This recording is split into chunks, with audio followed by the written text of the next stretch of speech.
It's my great honor to welcome Mayor Wu, Senator Warren, Senator Markey, Congresswoman Clark, it's awesome, Commissioner Kershaw, and Representative Fluker-Oakley, all to Horizons today for a historic announcement.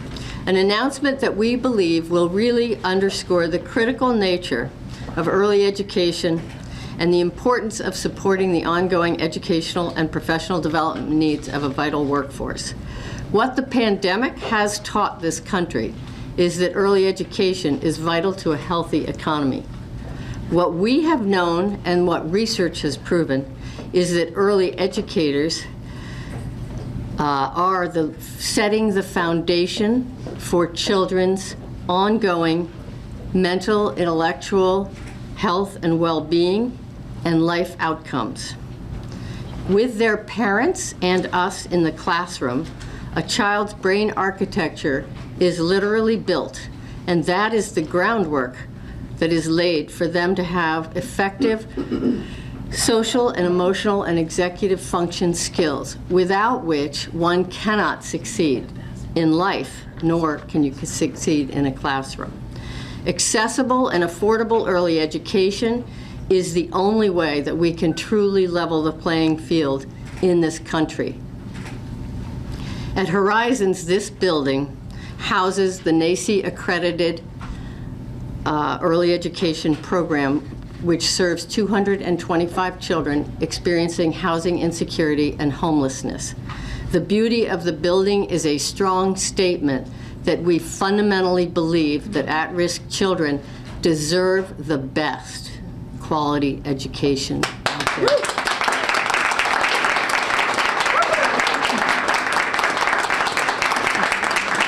We have a rich STEM curriculum here, and it is done with intention.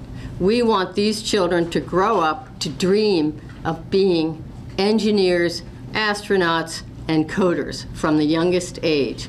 We want their parents to share that dream, and that's what we can give children in a high-quality early education program.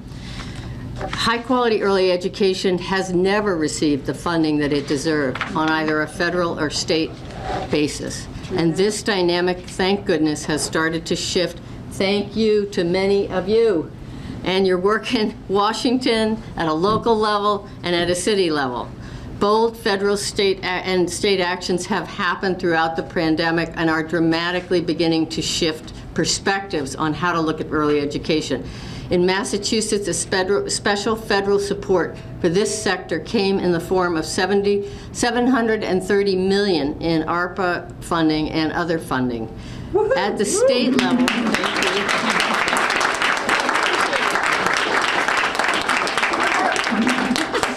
at the state level, policymakers actually invented a whole new way of funding early education and early learning through the C3 grant program, which we and other educators could not have survived without. It is the kind of foundational funding that the sector needs. Crucially, that program also targeted extra funding towards children like the ones that we serve, who need extra support and extra social surround services. So those grants are absolutely the right answer for this state and others. Finally, local government in Boston has been an absolutely vital part of the new lease on early education. Our program here houses the UPK program. We have 5 classrooms and 80 children ages 3 to 4 who are part of the UPK classroom environment, and we find that curriculum and everything about it fabulous. And it started by paying educators a living wage.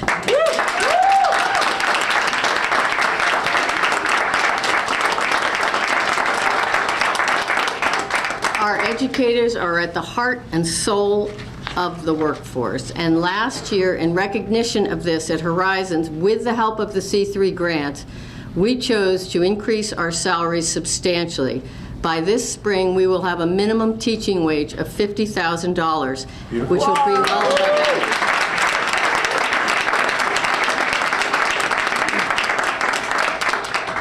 The sad truth is that's not enough yet. So we still have teachers working second jobs. We still have teachers skipping bills. and we still have teachers fearful of losing housing.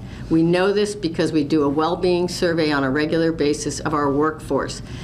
And I have to say to you, it is hard to be fully present for a child in a classroom if you're worrying about your own family's basic needs.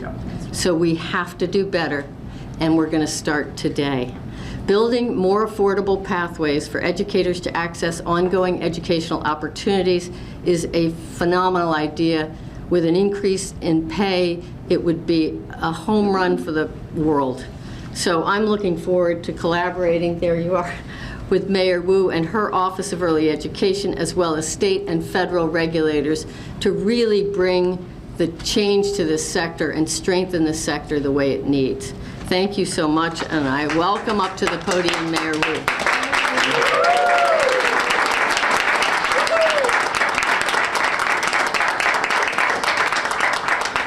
Good afternoon, everyone. It's so exciting to be here and always an honor to stand with this incredible group of leaders, some of whom are also sitting. I see our chair, Jerry Robinson, is shying away from the spotlight, but there are many folks in this room who have been at this for a long time. And you will hear from many of us in I will hope, quick succession.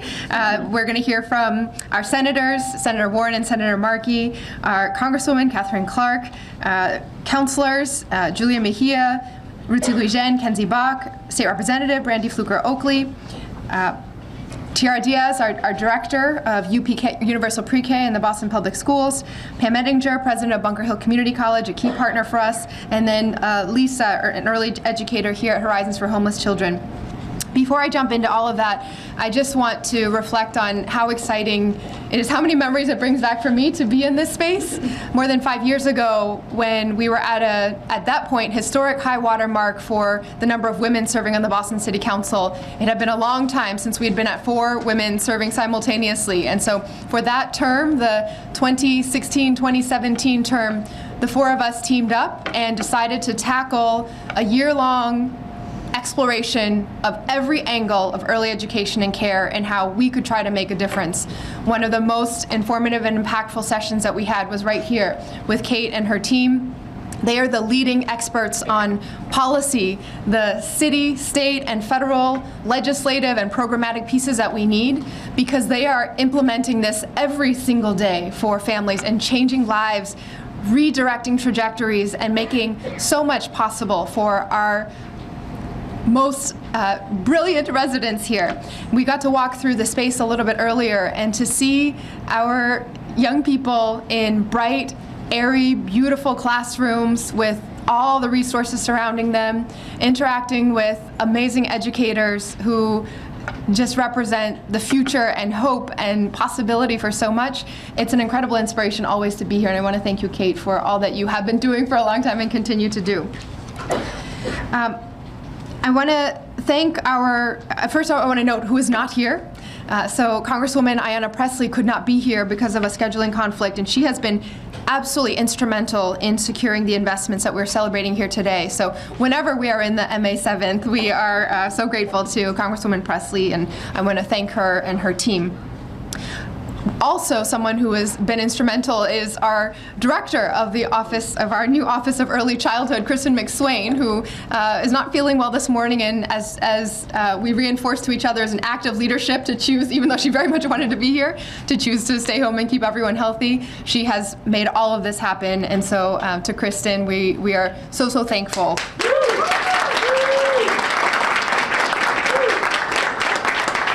See, shying away, although she should come up here, the Commissioner of Early Education and Care for the state, Amy Kershaw. Thank you so much for your leadership.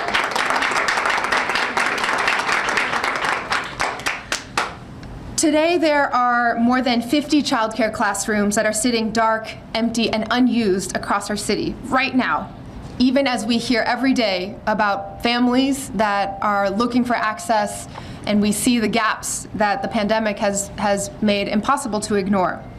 That number, 50 classrooms available, unused, that number doesn't include the many facilities operating on reduced schedules, all because we don't have the staff we need as a Commonwealth and as a city to be able to provide the high-quality early childhood education and care that our littlest learners deserve. As a mom with 2 boys who has lived every challenge of this part of life, I know the difference it makes, the sense of relief and excitement and just comfort when you know you found your spot for safe, affordable, high-quality childcare you can count on. And I also know how all-consuming, distracting, frustrating, and scary it can be as you're trying to get to that place of stability. Beyond the mental toll that it takes on families, we know that early childhood education and care has clear, measurable impacts on life outcomes. For every dollar we invest in early education and care, there's a 10-fold increase in future earnings and family stability, and a corresponding decrease in healthcare and public safety expenses for all of us across society. That's why we've committed to making Boston the most family-friendly city in the country. Earlier this year, we celebrated a $20 million investment in early childhood education through the Boston Public Schools and Boston Universal Pre-K. And just last week, in partnership with all of our city councilors and the long processes and advocacy that they have put in, we have announced more than $5.5 million in American Rescue Plan federal funding. Thank you to our delegation here. $5.5 million in ARPA investment to ensure that essential workers, our healthcare and construction workers, educators, are able to access early childcare that meets their unique scheduling needs. Some of that investment will also go toward ensuring that the people providing that critical care are paid fairly.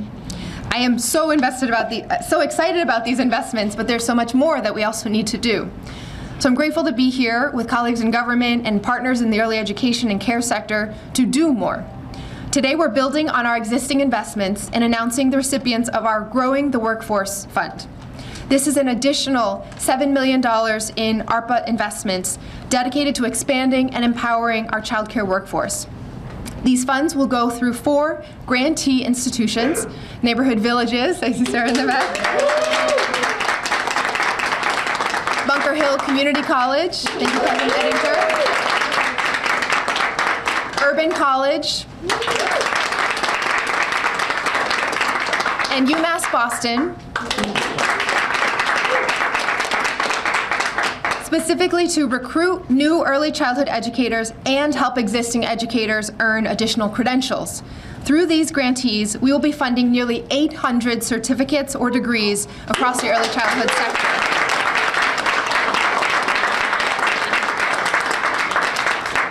Our partners, our amazing grantees, are also going to be providing wraparound supports, whether through apprenticeships and internship stipends, computers and books, coaching and mentorship. We will ensure that our early childhood educators have all the resources they need to be successful in this all-important work. And that support won't come just in the form of full scholarships and financial assistance, but also through guaranteed employment after graduation.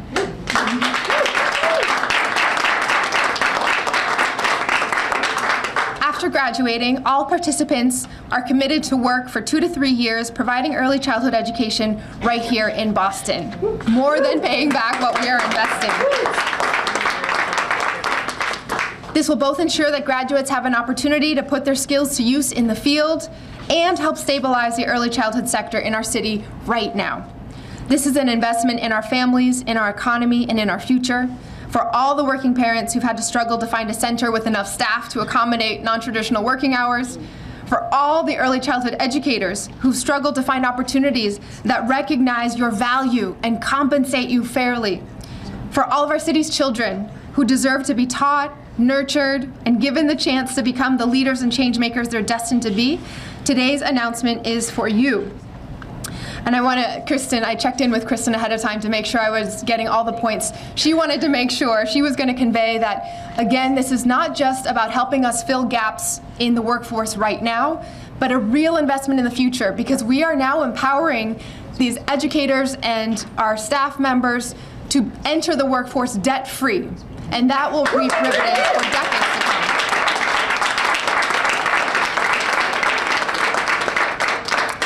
This wouldn't have been possible without the partnership of our federal delegation, our local educational institutions, our childcare providers, and our families. I know every time I run into these leaders, we are always checking in, and I'm getting the inside scoop about how hard they are fighting in DC to make sure that this funding and energy and priority remains on this sector. This investment isn't going to solve our childcare crisis, but it is an important start. And it's a start that will get people back to work and make a real difference in the lives of working families across our city and in the lives of the workers caring for our youngest residents. We can't stop here. I look forward to continuing to partner with leaders at state, federal, and city level to do even more to ensure that Boston is a place where families can thrive, knowing that early childhood care is excellent, accessible, and fairly compensated. Okay, un poco en español para todas las familias. Es importante de estar aquí con todos los líderes en nuestra comunidad para anunciar las noticias muy importantes. Hoy en Boston hay más de 50 salones de clases vacías, sin uso en este momento. Y todo esto es porque no contamos con el personal que necesitamos para poder proveer la educación y cuidado infantil temprano de alta calidad que nuestros pequeños aprendices merecen. Como mamá de 2 niños pequeños, yo sé la diferencia que hace en la vida de los padres de familia tener acceso a cuidado infantil seguro, accesible y de alta calidad en el cual puedes depender. Por eso es que nos hemos comprometido en hacer que Boston sea la ciudad más amigable para las familias del país. Este año celebramos una inversión de 20 millones en educación para la primera infancia. Y la semana pasada anunciamos una inversión de más de $5 millones de fondos de ARPA, de fondos de recuperación federal, para asegurar que los trabajadores esenciales puedan acceder al cuidado infantil temprano para sus hijos. Pero aún nos falta mucho por hacer. Hoy estamos construyendo sobre nuestras inversiones existentes y anunciando a los beneficiarios de nuestro fondo para expandir la fuerza de trabajo. Este es una inversión adicional con fondos de ARPA de $7 millones para expandir y fortalecer a nuestra fuerza de trabajo de cuidado infantil temprano. Estos fondos van a ser destinados a 4 instituciones beneficiarias: Neighborhood Villages, Bunker Hill Community College, Urban College y UMass Boston, para reclutar a nuevas educadoras de la primera infancia y para ayudar a que las que hoy en día ejercen como educadores puedan obtener certificaciones adicionales. A través de los beneficiarios vamos a poder financiar alrededor de 800 certificaciones o títulos a través del sector de la educación y el cuidado infantil temprano. Nuestros socios también van a proveer soportes adicionales, ya sea a través de estipendios en sus pasantías y trabajo de oficio, con computadores o libros, o con coaching y apoyo de mentores. Vamos a asegurar que nuestros educadores tengan todos los recursos necesarios para ser exitosas en este trabajo sumamente importante. Después de graduarse, todas las y los participantes van a trabajar durante 2 o 3 años como proveedores de cuidado infantil temprano aquí en Boston. Esto va a asegurar que al graduarse tengan la oportunidad de emplear las habilidades adquiridas en trabajo de campo y al mismo tiempo estabilizar el sector de primaria infancia en nuestra ciudad. Este es una inversión en nuestras familias, en nuestra economía y en nuestro futuro. Gracias. Muy bien.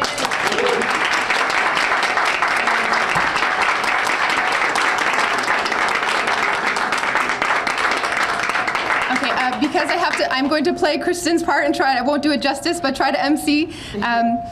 Councilor Mejia has a very important city council hearing that she is going to make sure happens very shortly. So we're going to bump her up in the speaking program, and she'll be followed by Senator Warren, Senator Markey, Congresswoman Clark, and then I'll jump back in for our other electeds.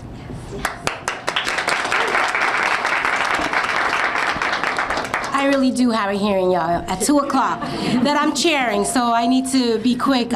But just really quick, our mayor is bilingual. Can we give it up? That is all the affirmation that we need to know that we're in good hands. So, Mayor Wood, thank you so much for always making an effort to connect with people in multiple languages. It definitely goes a long way.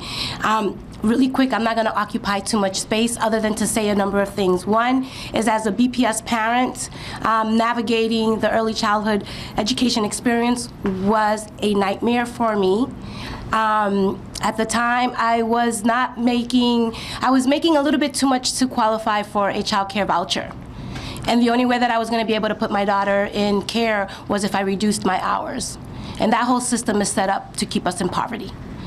And luckily, my daughter now is 12 years old and thriving because she had a solid early childhood experience at Project Hope. They set her up for success. So when we think about this particular moment and we think about the investments that we're making, it's a win for everyone. It's a win for the families who are juggling and struggling to make their ends meet. It's a win for the students who are going to enter our schools ready to succeed and thrive. It's a win for our early childhood educators, and it's a win for the economy. This is a win for all of us. And when we look at it from that perspective, we need to recognize that this is just a one-time investment, but what we need to continue to do is expand on it. This is just the beginning. Okay? Lastly, what I will say is that my office is incredibly excited that we were able to work alongside the Care That Works Coalition. And if you're here, you got to get a lot of love because when we fight, we win. And when we think about third shift workers and our union workers who have to be on site at 5 or 6 o'clock in the morning, these investments are going to create opportunities for our third shift workers and our early risers. So I just want to say thank you for your advocacy and relentless advocacy on making sure, alongside my colleague, Councilor Bach, I got a little bit feisty. First, we started off at 350, then I went to 750, and then I kept pounding the pavement, and we got to 1 million. So I just want to say thank you. Thank you for your hard work in that space. And, you know, as we continue to navigate, I'm just incredibly grateful to be here and super excited about what is to come. Y para la gente que están poniendo atención, porque yo también hablo español, le quiero dejar saber a todos los padres que están poniendo atención hoy que este es un gran logro para la mayoría de nuestras familias que están sufriendo, que están tratando de averiguar cómo van a pagar por cuidado de niños, cómo van a pagar para la renta, pero ahora con los recursos que va a entrar a esta ciudad, vamos a poder de verdadmente desarrollar el workforce, que eso quiere decir, vamos a tener más gente que pueden conseguir recursos para desarrollar su oh my God, para poder desarrollar sus negocios de cuidando niños. Y también quiero darle a big shout out to Neighborhood Villages. You guys are always in my heart. I can't wait to continue to go with you all. Thank you. And I'm not the MC, so come on now. We'll do our federal delegation. There we go. Thank you very much. So it is so good to be here with all of you at Horizons for Homeless Children. You know, I am always pleased to have an opportunity to get together with my partners, but never more so than now, because I want to thank them for all of the work they put in to make this happen.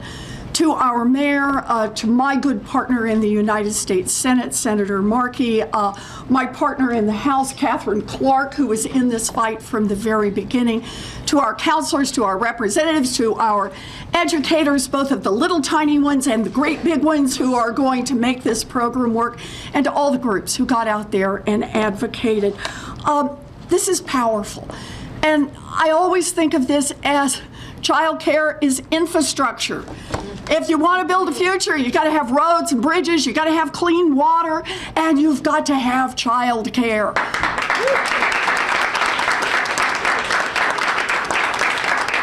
You know, this work is important, And this work is hard. Educating our children is about being there, being present with them every minute. And it's about planning before you get there, and it's about understanding what happened as they leave. And it's also understanding overall how we think about childcare in this country. Understand this. Parents cannot pay more for childcare.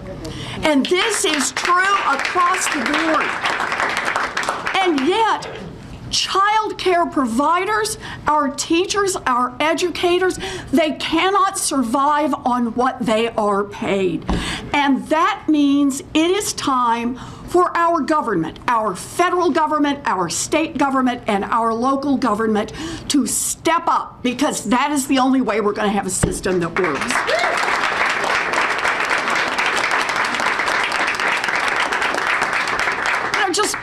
We got to do one fact. You know, bring a nerd to the game, and we got to talk about one fact, and that is, of the 37 richest nations in the world, where does the United States come on supporting our children, investing in our children? We're at number 35, and that must change. So,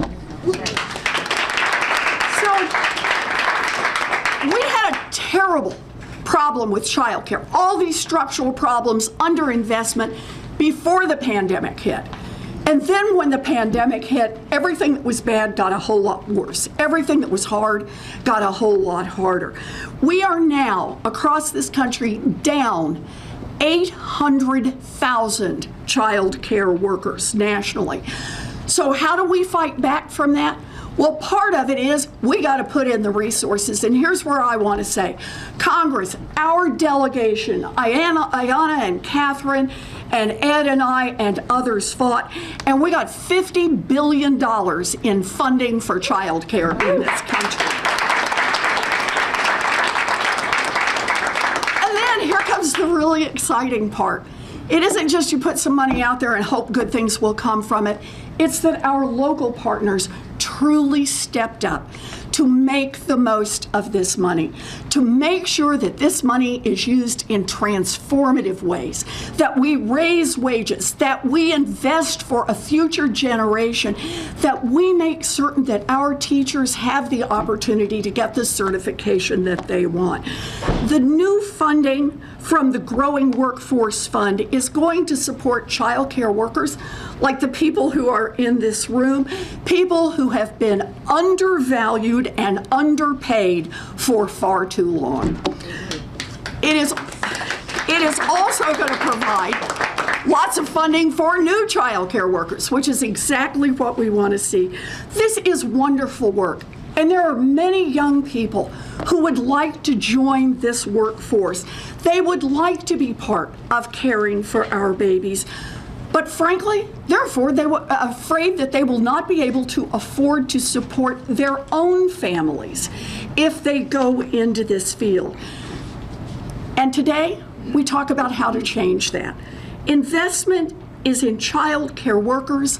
That's investment in education for our babies. It is investment in jobs for their parents.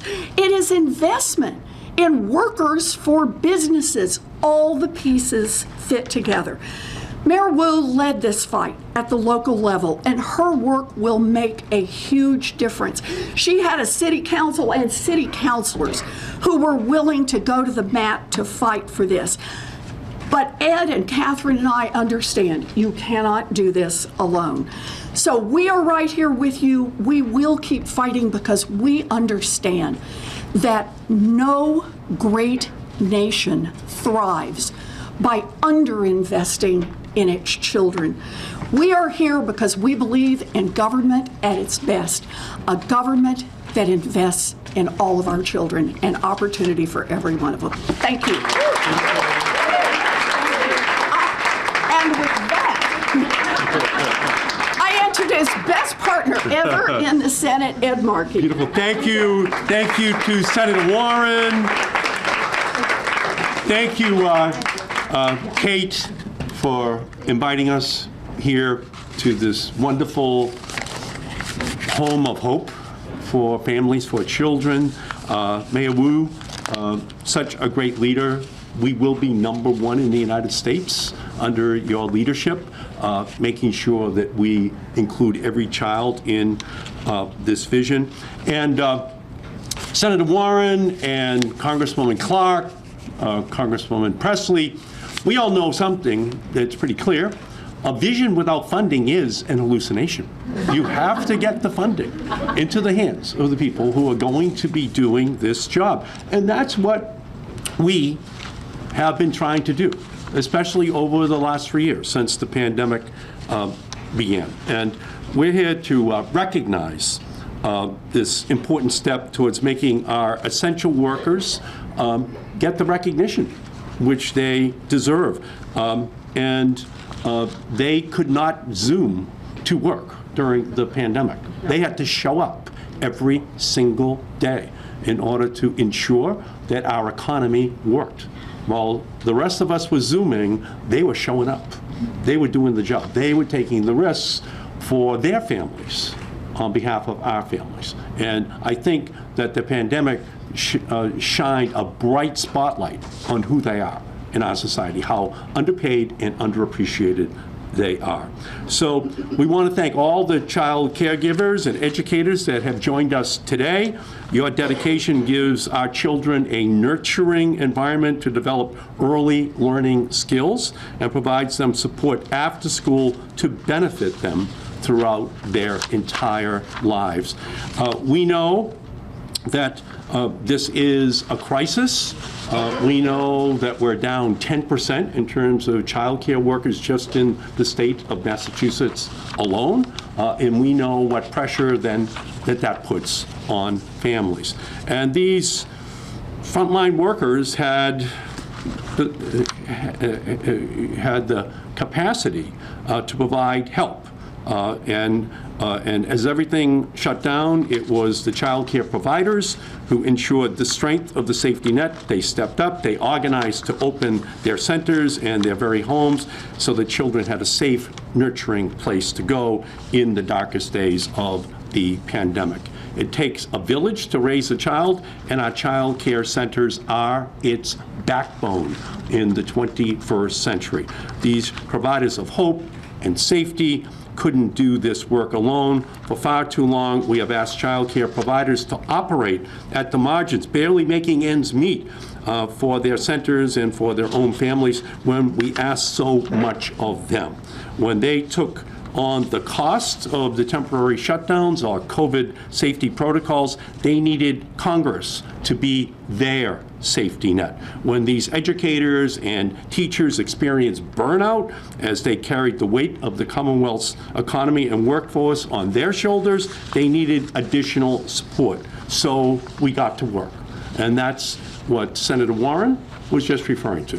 In the ARPA bill, we made sure that the city of Boston would get an additional $560 million to help them with all of these essential programs. Because we know that child care doesn't simply benefit one generation, it is at the very center of our economy. Parents and caregivers, including grandparents, raising their grandchildren need child care. It allows them to go to work, to get an education, or to attend their health care appointments. Our educators and child caregivers are also the champions of our economy. Without them, the bottom would just fall out of our workforce. If we are going to say child care is important, we need to put our money where our mouth is and invest in the people who are making it work. And today, the city of Boston is turning a vision into reality with a $13 million program towards childhood workforce to support current and future teachers. This investment will support all of those great institutions, those litany of saints that were already mentioned. And it's so great to be here with the city councilors, the state representatives, the leaders of our educational institutions. Parents who are in these programs often have their own young children.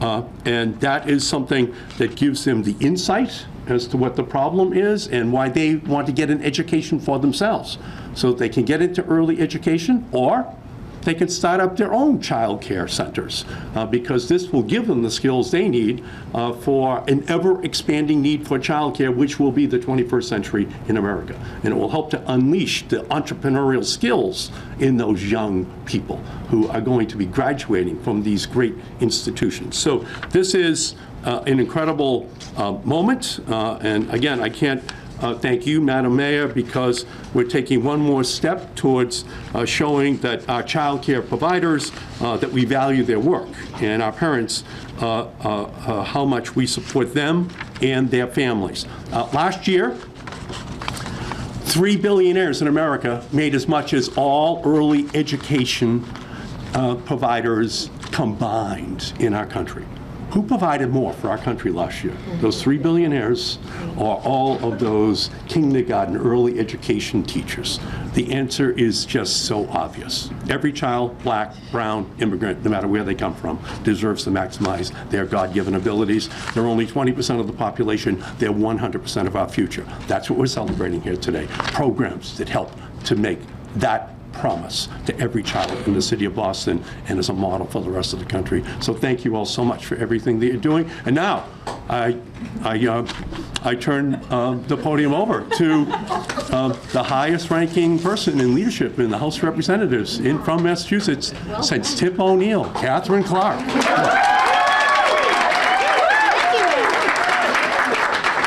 Oh my goodness. Good afternoon. This is such an amazing event. I am so pleased to be here with Mayor Wu, with my senators, who both happen to be constituents, so I have to look good and do my part, to the incredible team of staff and early educators here at Horizons for Children. I am so fortunate to have been in partnership with Horizons for over 25 years, which is snuck up on me. But the work that you're doing, the tour we had today, making these values of every child living up to their opportunity fully, meeting the needs of parents, making sure that we have well-resourced, beautiful spaces for every child to attend, for every family to find that special place that Mayor Wu talked about. You are making that come true. And for all our local partners and organizations, state representatives, city councilor, our school committee chairwoman, all of you making this possible. Because we know for too long, childcare and early education was an afterthought. An accessory, an extension of some sort of babysitting concept for parents. But you ask any parent, ask any employer, and they will tell you that childcare is the glue that binds our economy together. And without it, we don't have that future workforce. It's what allows parents to get to work. It's what enables our businesses to thrive. So when the pandemic brought the childcare system to the brink of collapse, we knew that Congress had to step forward and step up for working families and the incredible providers who educate our children. The American Rescue Plan, in combination with other pandemic funding, invested $50 billion with a B and into the child care sector. And across the country, this funding has kept over 200,000 child care centers open, providing care to over 9.5 million children and families. In Massachusetts, this funding provided critical aids to programs within the Commonwealth, supporting over 6,500 child care centers. But we know that is not enough. That is stabilization, and we need growth. And that's why I am so proud to join Mayor Wu as she announces that she's using this funding to grow our child care workforce by providing financial assistance to early educators seeking higher education, seeking opportunity. And I don't know too many programs that are going to provide over 800 jobs with a guarantee of employment. That's an applause line.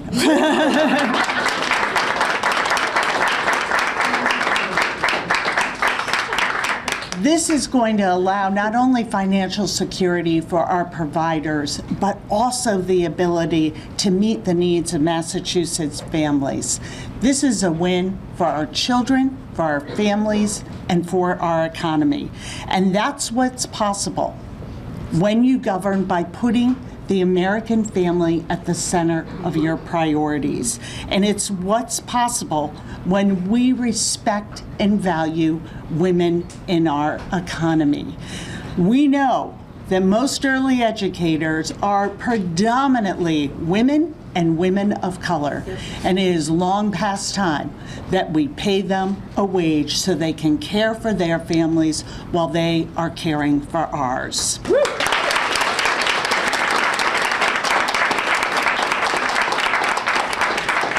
So we are not going to rest on our laurels. We're going to take our cue from all of you, from the city of Boston to each and every one of you who understands that if we are going to rebuild an economy where every single person sees opportunity, it starts with childcare, it starts with fair wages for our early educators, and it starts with all of you.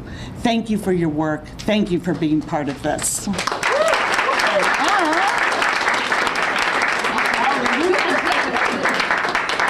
Congresswoman, we are so blessed to have this delegation. Even though Councilor Mejia is the chair, our other councilors are trying to rush to the hearing as well. So I'm going to hand it over to Councilor Lujan and Bach, and then State Rep Fluker Oakley, and then we'll close out with our experts from the child care field. Awesome. Hello, everyone. City Councilor at Large Ruthie Lujan. I am sponsoring the hearing that Councilor Mejia was running to, so I need to run, and I'll be quick. But I just want to say thank you so much to the federal delegation, to state officials, to everyone who's here, because this is really about teamwork, and teamwork making the dream work. I was so excited as a city councilor to have this opportunity to vote on this for the ARPA funds, once-in-a-lifetime investments in the things that really matter. As we heard the Congresswoman speak, a lot of our caregivers are women of color. With this money, we are also addressing the racial wealth gap. Boston is the second most expensive city to rent an apartment. And so when we are doing this work, we are thinking about paying people a living wage so that they can live in the city to care for our children. And we're also talking about the differences that we know, the gaps that exist when you grow up in a family where your parents went to college and your parents didn't. And we're talking about our kids who are the daughters of immigrants and the sons of immigrants who need that extra support so they too can thrive and not just survive, right? And it all starts from those early ages, what you're learning, what you're hearing, what surrounds you. And so this is incredibly important. I also just want to give a shout out to the Care That Works Coalition. Councilor Mejia shouted them out. I see Nancy was in our office. She was in our inboxes. She was at our hearings, making sure that we were centering the needs of care workers and also challenging us to think outside of traditional models of caregiving, which is really important for me as a daughter of Haitian immigrants. We know that the way that we structure childcare can often look very different. So thank you for your work. We're also, the hearing at 2 o'clock is about how do we get more people of color, more women in the trades, and we know that that is possible, right? When we provide for child care. We're talking about living wages for those who are taking care of our children so that those who are sending their kids to child care can also make a living wage and have a dignified career. So thank you for all of your work. A lot of other languages was spoken here, so shout out to my Haitian Creole. Just thank you so much for all this work. Kate and your incredible team here at Horizons. We don't do this work alone. We actually do it alongside all of you, and we follow all of you, so thank you so much.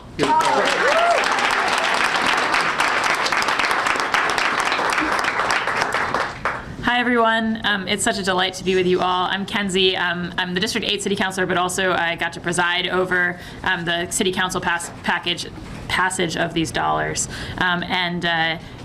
I think it was so inspiring that the mayor came to the council saying, hey, of the general funds that we've gotten from the Fed, so part of the rescue package that we as the city get to figure out what are the most urgent needs, we just know a substantial portion of that has to go into childcare.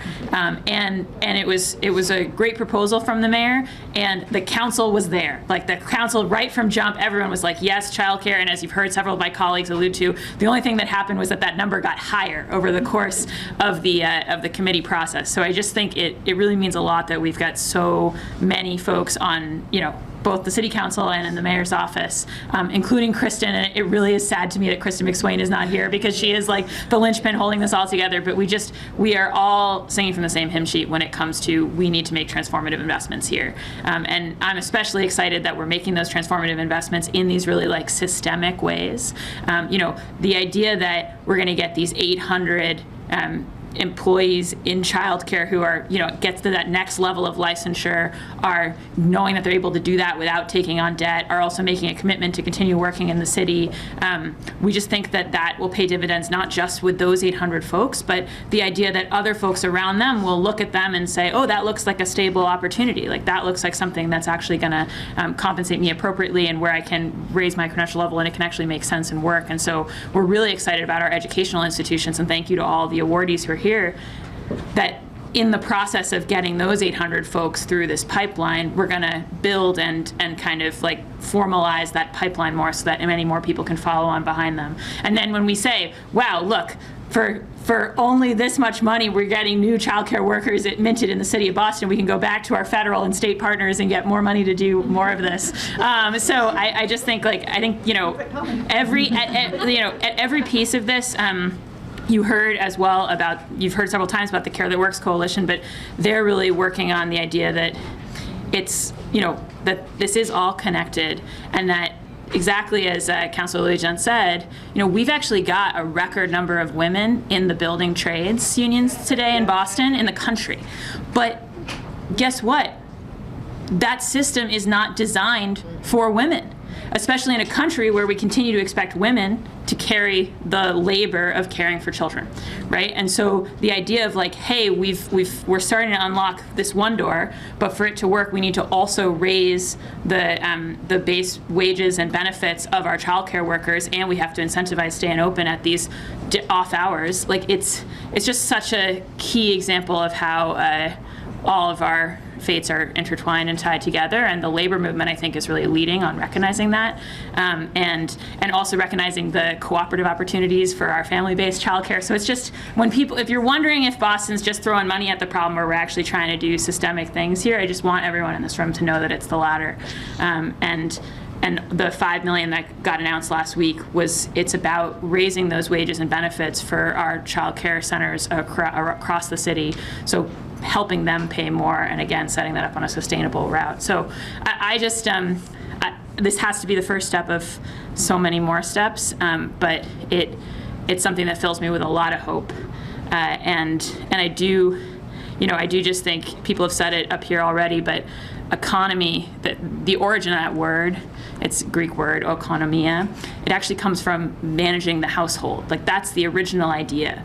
And so this thing where we act like it's like, an idea that just dropped from the sky, that actually children and managing our homes and how we build them into the system is sort of like this new 21st century thing that we discovered. Like, no, it's completely crucial, and in some sense we've known it all along.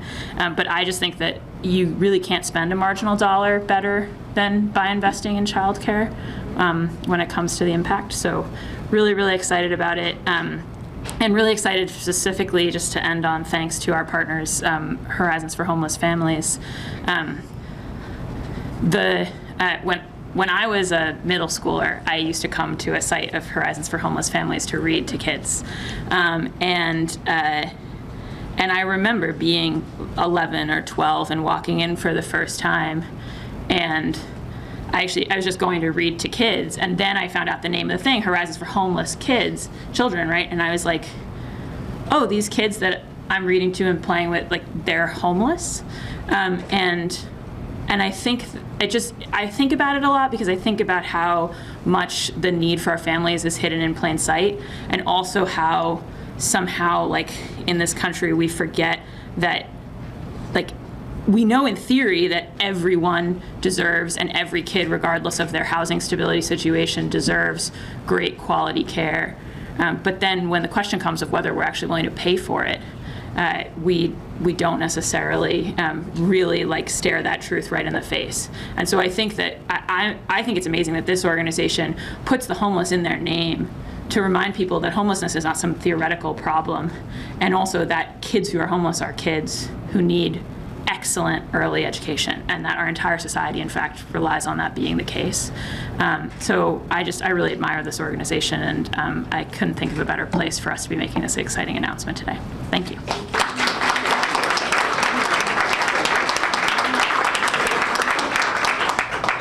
Good afternoon, everyone. My name is Brandy Fluker-Oakley, and I'm the state rep for the 12th Suffolk District, which includes parts of Mattapan, Dorchester, Hyde Park, and the town of Milton. So many of my colleagues have said what I was going to say, and I don't like to speak just for the sake of speaking, so I promise to make this really brief. When I look back and I think about the importance of early childhood education, you may notice that I'm wearing an American flag because it is the cornerstone of the American dream.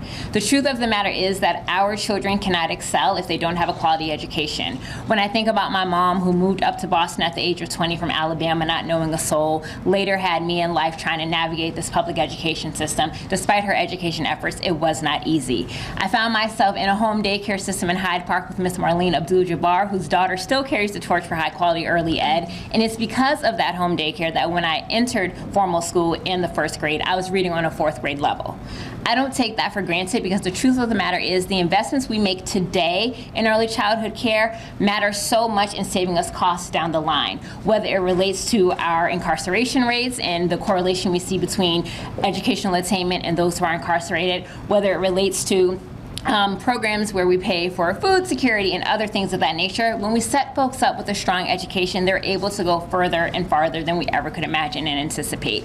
And the beautiful thing about education, often referred to as the great equalizer, though we know there are still many gaps within our system, is that we have educators who day in and day out are pouring into our young people, teaching them how to count, teaching them how to decode, teaching them phonetics of it all. I was a third grade teacher, and I used to say, I don't want the kindergartens because I'll break them. Give them to me when they have a little more under their belt. It is not easy by any stretch of the imagination. It is not easy. I think for those of us who are parents and had to have our little ones home during the pandemic, we actually know it is not easy what goes in and day out. And when I think about just the forethought and the vision of our mayor, which is now directly behind me, so I can't point to her. When I think about her vision and forethought to say, you know what, how can we actually break many cycles of oppression by investing in this? So not only are we investing in our young people so they'll get a strong start for their future, we're also investing in the workforce. As was mentioned, overwhelmingly women and women of color are early child educators. Boston is beyond expensive to live in. So to be able to walk away debt-free and have a guaranteed job is huge, and it's going to provide access to so many people who wouldn't even think that they could be in this role. That also breaks the cycle of oppression. I just want to thank all of the partners through here today. I see Ms. Debbie, who I know is a longtime advocate and child care provider, and so many others in this room. And I just want to thank the coalition partners. I was proud to serve on the Legislators Commission for Early Child Education Care under Chair Peisch and Senator Lewis. Great recommendations that came out of that. Hope to see more policy actually take hold, and just want to thank everyone for being here and the work you do day in and day out.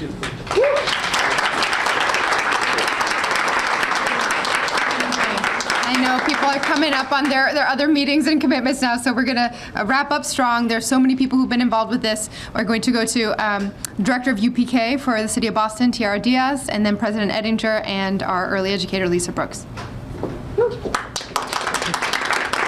Thank you, everyone. I just, again, want to say as a lifelong resident and educator of Boston, how proud I am of the work that we're doing here. And Mayor Wu and senators and councilors for your commitment to continue to serve our early educators across Boston. So again, thank you. And before I pass it over to Pam Ettinger, I just want to again thank Neighborhood Villages, UMass Boston, who am I forgetting? Urban College. Bunker Hill. In Bunker Hill, yes, thank you. Just congratulations. Looking forward to our ongoing work in the future. Super excited. Thanks again. Pass it over to you. So I don't know about you, I'm still starstruck with all these folks behind me. So Mayor Wu and our congressional delegation and our city councilors and friends, thank you for attempting to solve this problem. My son is now 22 and I still remember the pain of trying to find a babysitter in order to go get my trustees meetings done. I want to acknowledge our higher ed partners at Urban College and UMass Boston. It does take an alliance to train the early education workforce to raise a child. It takes all of us. This is not a competition. It really is a collaboration. At Bunker Hill, we've been training early childhood educators for 50 years, since the very beginning. And I think when you visit places like this, like Horizons for Homeless Children, you will find that there are many teachers and administrators who are Bunker Hill alums. And we think that this grant and apprenticeship, and that's an important word, right? It's a grant for both classroom study and apprenticeship. And Marty Walsh right now should be really, really happy because he's been trying to get apprenticeships going for ages.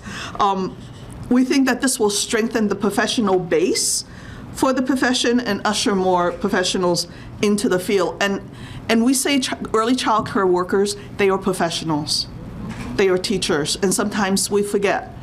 And I really want to try to remember that as we go through. We understand the demand side of this. Almost 60% of my students are women, and 3 out of 5 are parents.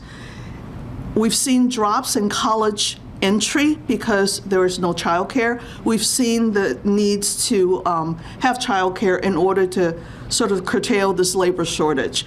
So we're going to help to fix this, and I think that this grant and apprenticeship is part of the solution.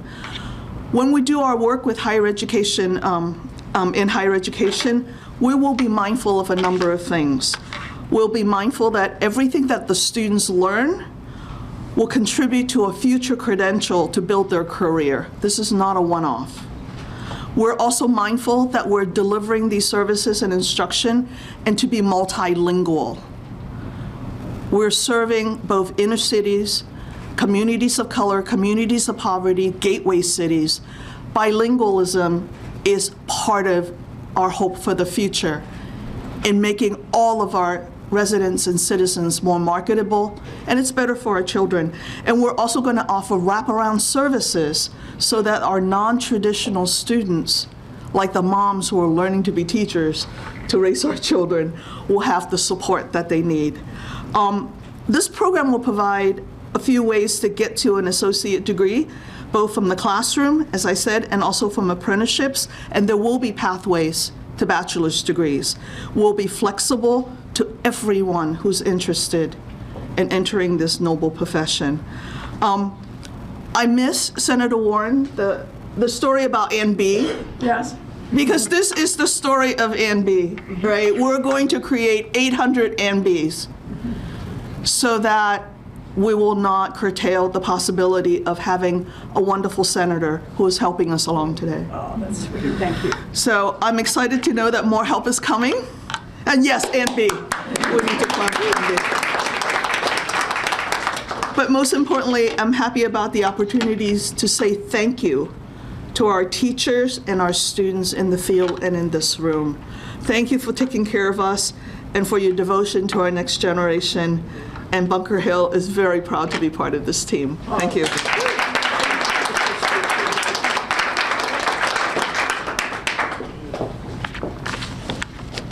Let's find out where my stuff is. Hello, my name's Lisa Brooks, and I've been an early educator for over 15 years. I've worked in a toddler classroom here at Horizons for Homeless Children for over 2 years now. I'm pleased to be here in support of today's announcement, which will open doors for potential and current educators like myself who want to continue to learn in this critical field. This move recognizes and values early educators by supporting our growth so we can best nurture children during their first critical years. I have experienced personally and have seen amongst my colleagues how student debt can be a deterrent to entering this field or staying in the early education system. I've also experienced the indignity of struggling to make ends meet while giving all we can. This investment will make the field more attractive as a career option, and my hope is that this step will also spark a comprehensive reevaluation of the importance early education and its teachers have on young children and families. Massachusetts now has the opportunity to set a nationwide example by valuing early educators in a way that reflects their value to society.